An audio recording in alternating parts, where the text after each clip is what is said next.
오늘 본문은 대단히 역동적입니다. 그리고 이 역동성의 주체는 바로 여호와 하나님이십니다.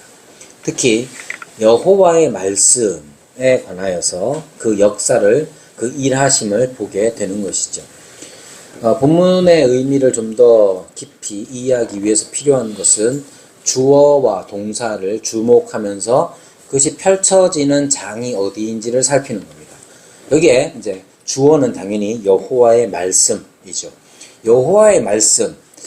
여호와의 말씀이라는 것이 여러분들은 어떻게 이해하고 있는지 모르겠어요. 잘 모르겠지만 여호와의 말씀이 무엇이냐 하는 것 한번 생각해 볼 필요가 있습니다. 우리 각자에게 여호와의 말씀이 어떤 의미인지를 생각해 보되 오늘 본문에서는 여호와의 말씀은 크게 역사하는, 그러니까 여호와의 말씀이 임한다, 내린다, 머문다 했을 때 그건 그냥 무슨 소리가 하나 정도 들리는 걸로 끝나는 게 아니라 여호와의 말씀이 내리며 여호와가 머무시는 그곳은 변화가 일어납니다. 근데 그 변화라는 게 너무나 엄청난 변화, 믿어지지 않을 만큼의 큰 변화가 내리는 거예요. 변화가 일어나는 거예요. 그런데 이 변화가 어디에서 일어나느냐? 여호와의 말씀이라는 것은 단지 그냥 무엇을 듣느냐, 무엇을 깨닫느냐, 무엇을 느끼느냐 정도가 아니라 여호와의 말씀은 큰 변화를 일으키는데 어느 정도의 변화를 일으키느냐 하면 그 말씀이 내리고 머무는 곳이 어디냐 하면 여기에 쭉 언급되죠. 하드락부터 시작해가지고 하드락과 다멕색과 하맛과 블레셋 땅들과 이렇게 쭉 내려온단 말이에요. 그 모든 곳들을 변화시킵니다. 엄밀하게 말하면 사실은 심판하십니다. 그리고 1절에서 말하는 것처럼 사람들과 이스라엘 모든 지파의 눈이 여호와를 우러러 봄이라, 여호와를 보고 있다 하는 것이죠. 그럼 여호와의 말씀이라는 것에 대하여서 우리가 처음 우선순위로 놓아야 할 것은 여호와의 말씀은 변화시킨다. 어디를? 어디든지 변화시키는 것이죠. 우리는 이 변화가 당연히 이 변화가 오늘 본문에서 보는 것처럼 하드락이든 다메섹이든 하맛이든 블레셋의 여러 땅들이든 간에 여호와의 말씀이 임하고 내리는 그곳에 변화가 일어난다는 사실을 깊이 알아야 합니다. 이것의 의미를 분명히 알아야 하는 겁니다. 자, 여기에 이 내리다 하는 말씀은 이 의미는 마사라는 히브리어인데 이것은 당연히 선포, 선언 그런 의미를 가지고 있습니다. 그러니까 여호와의 말씀이 내렸다 했을 때 여호와의 말씀이 선포되고 선언되는 것이에요. 그리고 나서 뒤에 나오는 다멕색에 머문다 했을 때 이 머문다 하는 이 메누화라는 이 히브리어 단어 자체는 당연히 안식처라는 의미가 있습니다. 안식처라는 의미만 있는 게 아니라 어떤 의미가 사용되냐면 예레미야 같은 데서 보면 이 메누아, 머문다 하는 이 말은 히브리어적인 의미는 군대, 군령의 처소나 군령의 막사를 가리킬 때가 있습니다. 그러니까 이 말씀 자체는 여기에서 이 본문의 말씀 자체는 우리가 이미지를 떠올려서 그릴 때에 단지 여호와의 말씀이 내리며 여호와의 말씀이 머문다 하는 이것이 그냥 청각적 이미지로 그릴 때가 많단 말이에요. 그것에 머무는 그런 정도가 아니라 여기에 머문다 했을 때에 이 머문다는 단어, 메누아라는 단어 자체가 군령의 처소나 군령의 막사를 의미하기 때문에 그런 의미로 머문다는 그림을 그릴 수가 있어야 됩니다. 그러니까 오늘 본문의 말씀은 그냥 정리하여서 말씀을 드리자면 하나님께서 마치 전사와 같이 싸우는 자와 같이 하나님께서 다른 지역으로 이방 땅으로 가시면 그 이방 땅의 변화는 마치 군대가 가져다 주는 변화와 같이 그 땅이 변한다는 거예요. 그럼 군대의 기본적인 목적은 정복에 있기 때문에 하나님께서 이방 땅을 향하여 나아가 그곳을 정복하신다는 겁니다. 그래서 오늘 1절부터 시작해서 7절까지 나오는 이 순서를 보면 이렇습니다. 여기에 나오는 하드락 땅이 어디냐 했을 때 사실 구약에는 여기만 등장합니다. 그래서 사람들이 여기가 어딘지를 여러 가지로 이렇게 찾아보니까 아마도 다른 데서 인용되는 걸 보면 이 비슷한 발음이 다른 문헌에 의해서 찾아보니까 북부 시리아 지역으로 추정을 할 수 있어요. 하드락이 어디냐? 북부 시리아 쪽을 의미하는 것이고, 또 여기 다멕색은 대단히 유명한 도시죠. 다마스쿠스라고 지금도 있는데, 시리아에 지금도 있는데, 기원전 10세기에서 8세기 경에 이 다멕색은 굉장히 유명하고 무엇보다도 시리아 지역에서 잘 알려진 아람의 수도였습니다. 그리고 여기에 나오는 도시들의 대부분은 뒤에서도 잠깐 언급하겠지만 다윗과 솔로몬 때, 그러니까 이스라엘이 최고로 전성기를 구가할 때에 그 북쪽의 경계 쪽, 지금은 우리가 국경선이 다 그어져 있어가지고 어디가 어느 나라의 땅이 어느 만큼이냐를 분명히 알 수 있지만 이게 이렇게 국경선이 그어진 것 자체가 얼마 되지 않습니다. 수천 년 동안 사람들은 그냥 강이나 산이나 이런 것들을 기준으로 해서 여기는 누구 나라 땅, 누구 왕조의 땅, 뭐 이런 식으로 일을 했단 말이에요. 그래서 이스라엘의 땅이 어디냐 했을 때에 지금 국경선 긋듯이 선을 그을 수 있는 게 아니란 말이에요. 그러면 그 경계가 굉장히 넓을 수도 있는데 대부분 이스라엘에 대한 축복으로서 하나님께서 약속하신 그 경계에 해당되는 지역을 지금 언급하고 있는 겁니다. 그러니까 이스라엘이 어떻게 보면 가장 위협을 느끼는 곳도 위협을 느끼는 그 경계선이라고 이해할 수도 있는 것이죠. 아무튼 이 하드락이나 다멕색 같은 이런 나라들은 바로 이스라엘을 중심으로 해서 생각하면 저 위에 최고 위쪽 지방일 뿐만 아니라 시리아와 아람과 경계에 다 있는 그런 지역인 것이죠.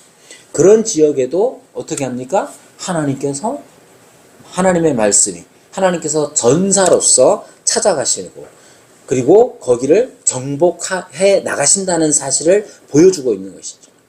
그러면 이제 이렇게 하드락과 다멕색을 언급한 스가랴는 그 다음에 또 어디로 내려오냐면 그 약간 밑으로 내려옵니다. 그리고 언급되는 도시가 두로와 시돈이에요. 두로와 시돈은 북부 해안 지역을 대변하는데요. 이 두로와 시돈은 대단히 유명한 페니키아의 도시 국가입니다. 여러분들은 이제 페니키아를 잘 모르시겠지만 사실 고대의 이 페니키아는 굉장히 유명해서 고대 그리스가 지중해 그리스 그 지역 그 근처 지금으로 치면 터키 쪽 그 서부 해안 지역에 그리스의 도시 국가들이 건설이 되는데 지중해 밑에 쪽은 페니키아인들의 도시 국가들이 형성이 됩니다. 그런 식으로 페니키아는 해상 무역에 있어서 굉장히 강력한 종족이었고 문명이었단 말이에요. 그들 페니키아 문명이 자리 잡은 곳이 어디냐? 두로와 시돈이었어요. 그리고 이 두로와 시돈은 해상 무역을 장악해서 큰 부를 이뤘던 곳이에요.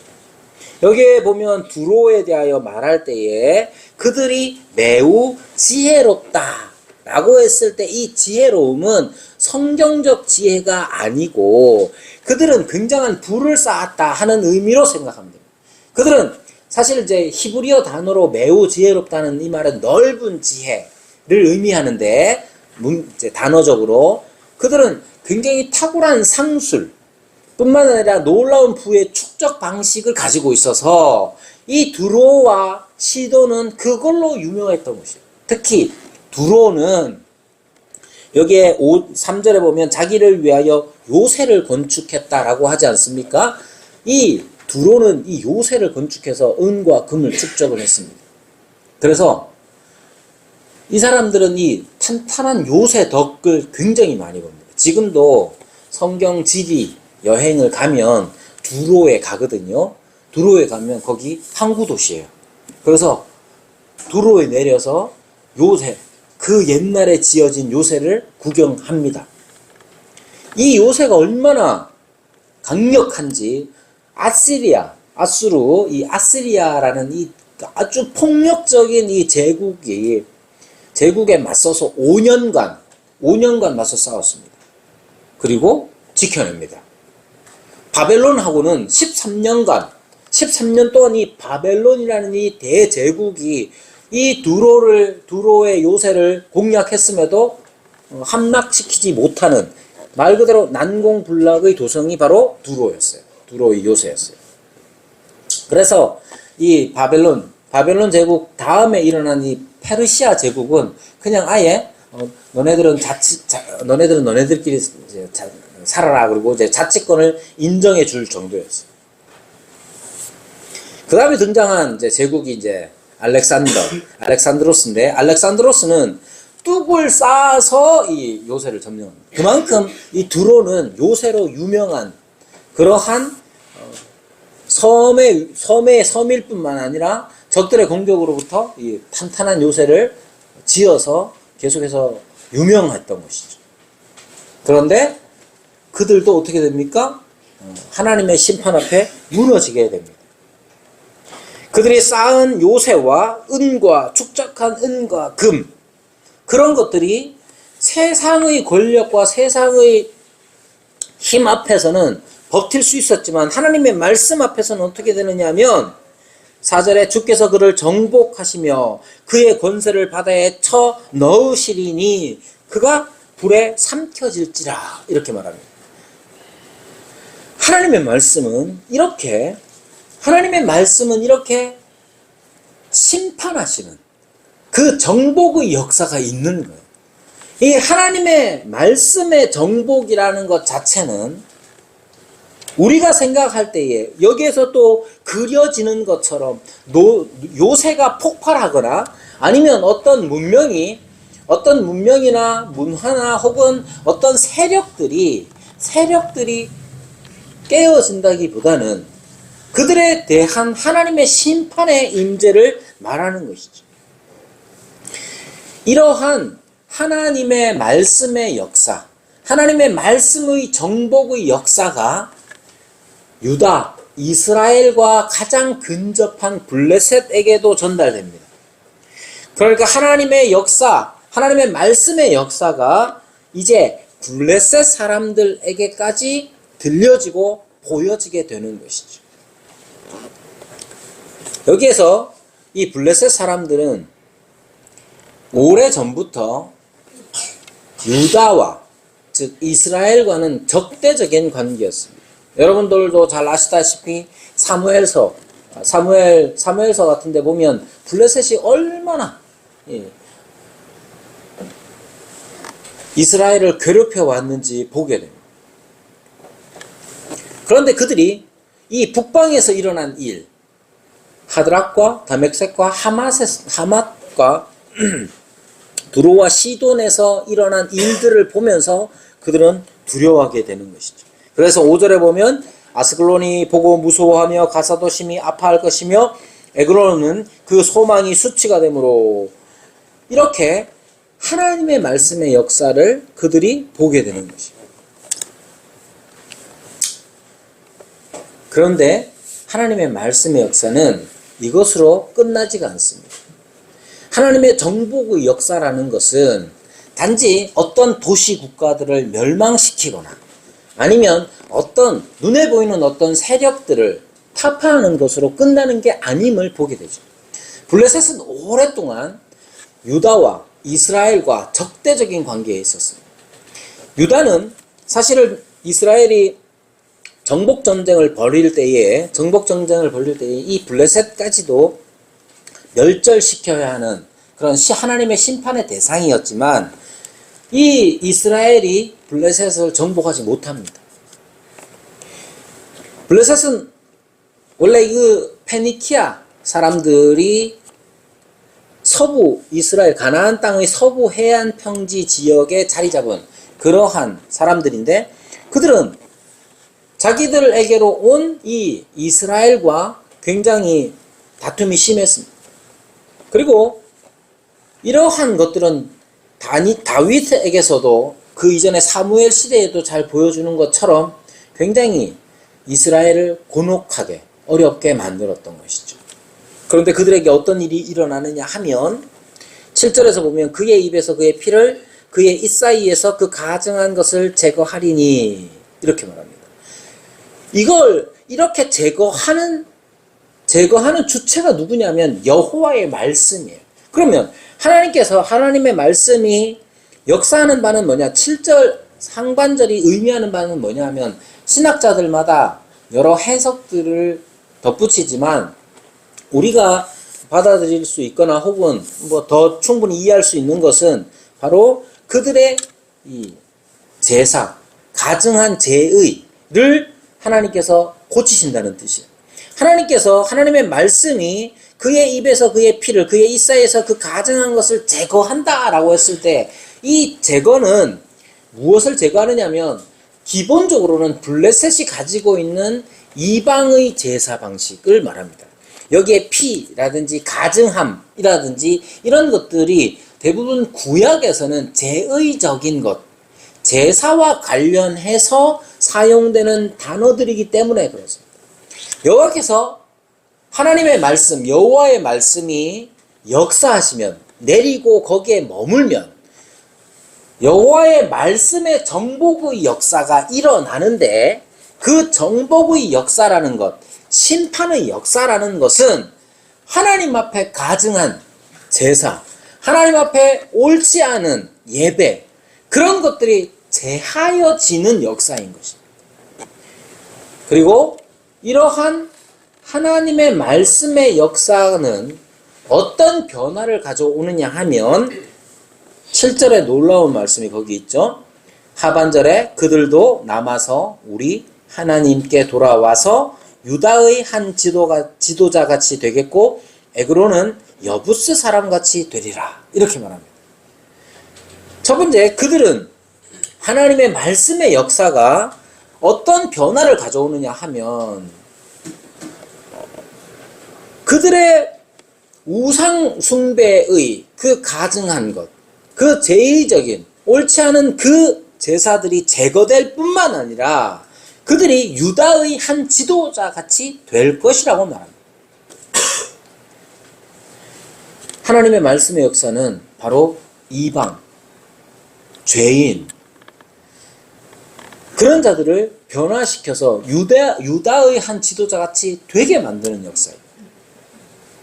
여기 에그론은 당연히 블레셋의 중요한 도시 중에 하나이고 그 에그론이 어떻게 변하느냐면 여부스 사람같이 된다고 말합니다. 여부스는 아주 간단하게 얘기하면 여부스가 어디냐 하면 지금 예루살렘이에요.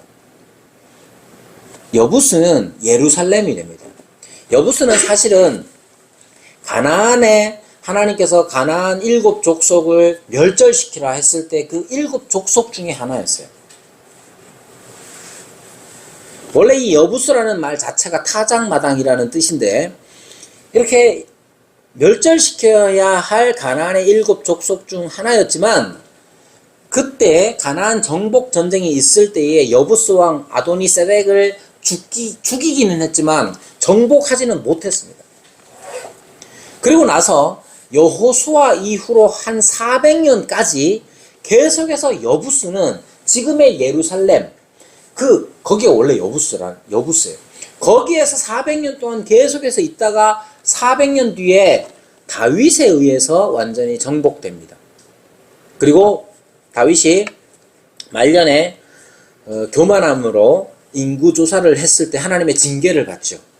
하나님의 징계를 받을 때 멸망의 천사가 타작마당에 등장을 하는데 그 타작마당이라는 게 여부스 족속의 아라우나의 타작마당이었던 것이죠. 그것을 보고 어떻게 합니까? 다윗이 그 타작마당, 아라우나의 타작마당을 매입해서 거기에 제단을 쌓고 그곳이 사람들은 거기에 바로 솔로몬의 성전을 지었다라고 말하는 것이죠. 자, 중요한 건 뭐냐면 하나님께서 여호와의 말씀이 마치 군사와 같이 전사와 같이 진격을 하여 머뭅니다. 마치 군영의 막사가 자리 잡는 것처럼 거기에 자리 잡습니다. 근데 여호와의 말씀이라는 것이 하나님의 백성들에게만 역사하는 것이 아니라 그 누구에든지 심지어 이방 족속들에게까지도 여호와의 말씀은 나아가 정복시키는 거예요. 여호와의 말씀의 정복이라는 것은 하나님의 정복이라는 것은 마치 세속의 권력자들이나 세속의 제국이 하는 것처럼 하는 게 아니라 하나님 앞에서 죄된 것들을 제거하시고 그들을 변화시키사 유다의 한 지도자처럼 만들고 또 여부스가 예루살렘이 된 것처럼 그러한 변화를 가져다 주는 것이죠. 그렇게 하나님의 말씀의 역사는 죄악을 정결케 하는 역사이고 하나님의 백성을 만들어내는 역사이고 여부스가 예루살렘으로 변화되는 그러한 역사인 것을 보게 되는 것이죠. 이러한 이해가 필요합니다. 따라서 하나님의 정복이라는 것이 어떤 것인지를 우리가 분명히 알 필요가 있는 것입니다. 주님의 정복이 어디에서 어떻게 이루어지는가 하는 것들을 우리가 깊이 다시 생각을 해야 합니다. 여호와의 정복은 심지어 원수된 땅에서도 이루어질 수 있는 것입니다. 어떻게 이루어집니까? 신약적으로 말하면 예수 그리스도를 통하여 이루어지죠. 즉 신약에서 보여지는 것처럼 지금도 하나님의 말씀이 온 세상을 향하여 모든 사람들을 향하여 진군하여 나갈 때에 그 진군하시고 그곳에서 정복의 역사가 이루어질 때 어떻게 이루어지느냐 하면 그의 말씀에 순종하는 자들을 통하여 이루어집니다. 1절에 보면 다메섹에 머물리니 여호와의 말씀이 하드락 땅에 내리며 다메섹에 머물리니 사람들과 이스라엘 모든 지파의 눈이 여호와를 우러러봅니다.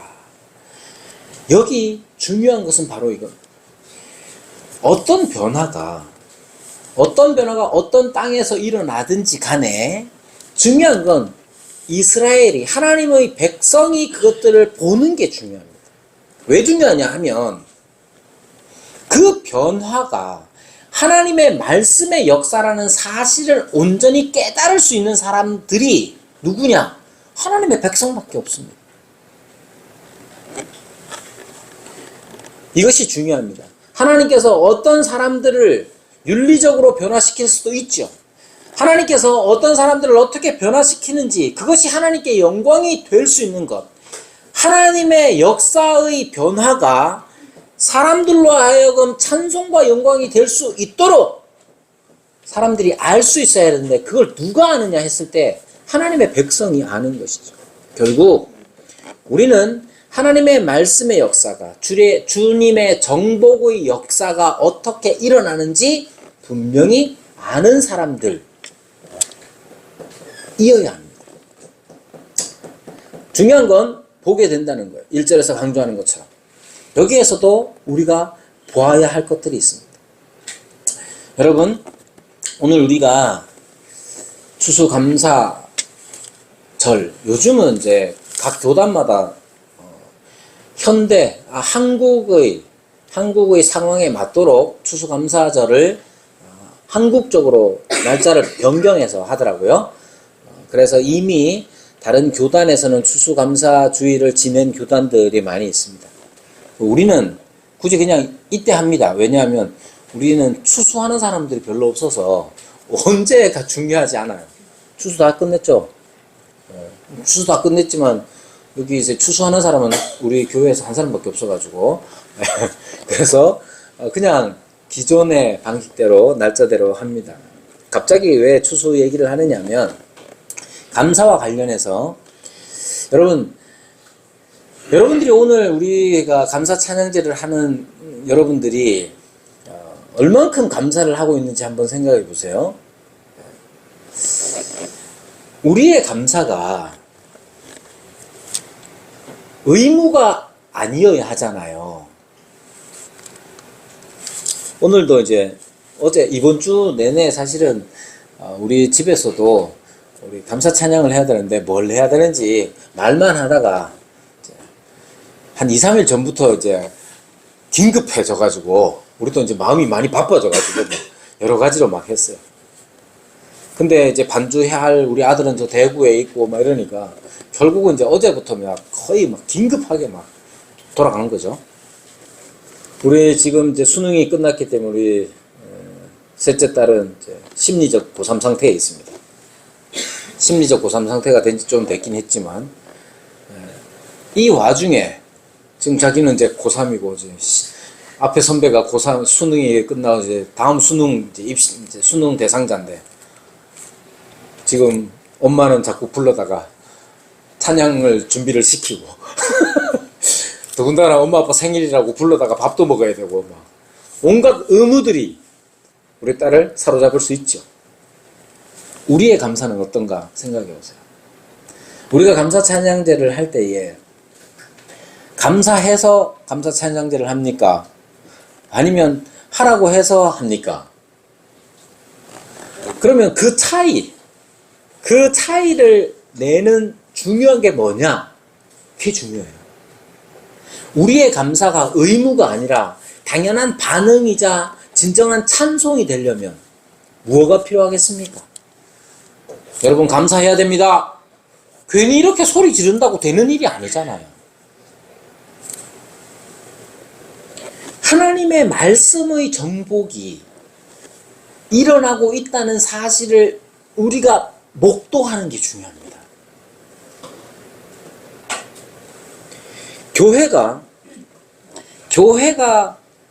교회라는 것은 그것을 확인하는 거예요. 저 세상에서 지금 예를 들면 하드락과 다메섹과 하맛과 블레셋의 도시들에서 일어나는 일들을 이스라엘이 보고 확인하는 것도 중요하죠. 확인하는 게 중요하죠. 그러나 이스라엘 안에서 하나님의 말씀이 하나님의 말씀으로 역사하는 것. 그래서 8장에서 강조하는 것처럼 하나님께서 임하시면 그 임하시는 곳에 어떠한 역사가 일어나는지 직접 맛보는 일이 필요한 거예요. 그것이 없으면 저 하드락 땅에서 다메섹에서 하맛에서 아슬론이나 또는 에글론 같은 곳에서 하나님의 말씀이 거기에 진군하여 거기를 정복한다는 사실을 어떻게 믿을 수가 있겠습니까? 여기 예루살렘에서 하나님께서 임하시겠다고 거하시겠다고 약속하신 곳에서 화평한 재판이 일어나지 않는다면 어떻게 볼 수가 있겠습니까? 이게 중요합니다. 교회는 마치 온갖 의무만 있는 것처럼 느껴질 때가 많습니다. 교회 출석해야 되죠? 교회 출석 잘해야 됩니다. 교회에 출석을 의무로 생각하는 사람들 꽤나 많습니다.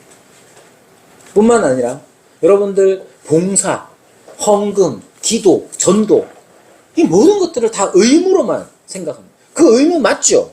당연히 주일날 예배에 참석하는 거 의무로 여기는 건 맞습니다. 헌금이나 기도 당연히 의무로 생각할 수 있습니다. 의무이기도 합니다. 그러나 말 그대로 의무만으로 그것들이 우리에게 있다면 감사가 얼만큼 있을 수가 있겠습니까? 심지어 감사조차도 우리는 감사해야 한다고만 생각합니다. 봉사든 헌금이든 기도든 전도든 감사든 간에 이것이 자연스러운 반응이 될 수 있도록 해야 하죠. 어떻게 하면 그것이 자연스러운 반응이 됩니까? 어떻게 하면 감사가 우리의 자연스러운 반응이자 진심의 찬송이 될 수 있습니까? 우리 눈이 보는 거예요. 뭘 보느냐? 하나님의 말씀이 내리며 하나님의 말씀이 우리 가운데 머무는 것을 보아야 하는 것이죠. 교회 안에서도 하나님의 말씀에 순종하는 여러 사람들, 그게 목사일 수도 있잖아요.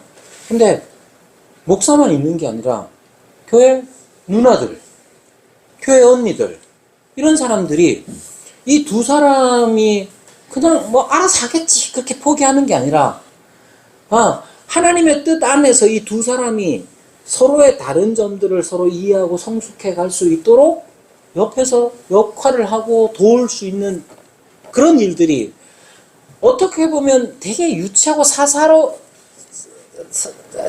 되게 유치해 보일 수 있지만 사소한 일이라 여겨질 수 있지만 그런 일들이 우리 가운데 일어나는 게 중요한 겁니다. 우리가 진정으로 감사를 할 수 있는 것은 하나님의 말씀이 우리 가운데서 하나님의 말씀으로 역사하는 걸 우리가 맛봐야 되는 거예요. 교회가 뭐냐? 그것이 중요한 거예요. 교회가 거창한 일들을 할 수도 있죠. 여러분, 이번 주 금요일 날 우리가 찬양 모임을 하는데 보니까 수능을 끝나면 굉장히 큰 집회를 합니다. 런이었던가? 뭐 큰 집회를, 수능생들 막 수능 시험 친 애들 막 큰 교회 불러다가 유명한 강사 모셔다가 막 큰 집회를 해요. 그런 일도 필요하죠. 우리는 이번 주 금요일 날 하는데, 비교할 수가 없어. 세션부터 시작해서 비교할 수가 없어요. 그러나 여러분, 우리의 찬양 모임의 규모가 어떠하든지 간에, 규모가 크든 적든, 중요한 것은 어디에서든지 하나님의 말씀이 실제로 말씀의 정복이라는 게 우리가 봐야 하는 겁니다. 그래야 우리 마음 가운데 감사가 자연스럽게 드러날 수가 있는 거예요. 저는 우리 교회가 그런 교회가 되기를 간절히 바랍니다. 이미 사실은 그런 교회라고 저는 생각합니다만은 더 많은 일들이 우리에게 일어날 수 있기를 바랍니다. 하나님의 말씀의 정복, 여호와의 이 주의 정복이 우리 교회 안에서도 일어나야 됩니다. 내가 나만 알고 있었던 것, 혹은 여러분 여기에 나오는 하드락, 다멕색, 하맛과 블레셋의 여러 도시들, 이 도시들이 상징하는 바가 뭐겠습니까? 우리의 죄됨과 하나님이 되지 못하게끔 하는 우리의 죄의 속성들이, 그 육신의 정욕이 우리가 하나님의 말씀에 순종하기를 방해하고 사로잡으려고 하는 이 모든 것들을 주의 말씀 가운데 정복해 나가는 역사, 그것이 교회 안에서 일어나야 되는 거죠. 지금도 하드락과 같은, 다멕색과 같은, 하맛과 같은 블레셋 도시들과 같은 우리의 마음의 태도가, 마음의 방향성들이 주의 말씀의 정복 아래, 말씀이 정복하여서 심판을 받을 뿐만 아니라 변화되는 역사를 우리가 봐야 하는 거예요. 그것이 나 개인적으로도 당연히 맛봐야 할 문제이지만 여기에 앉아있는 우리 모든 교우들 가운데, 이 교회 가운데서 그러한 역사가 일어나야 하는 거예요. 그럴 때 우리는 참된 감사를 올릴 수가 있는 거예요.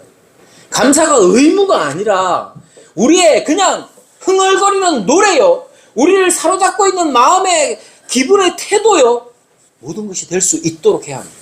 그것이 바로 주의 말씀이 머무는 곳에 일어나는 주님의 정복입니다. 그러한 교회가 되기를 우리 한 사람 한 사람, 여기 있는 우리 모두가 각자 순종함으로써 드러내는 그러한 우리 교회가 되기를 바랍니다.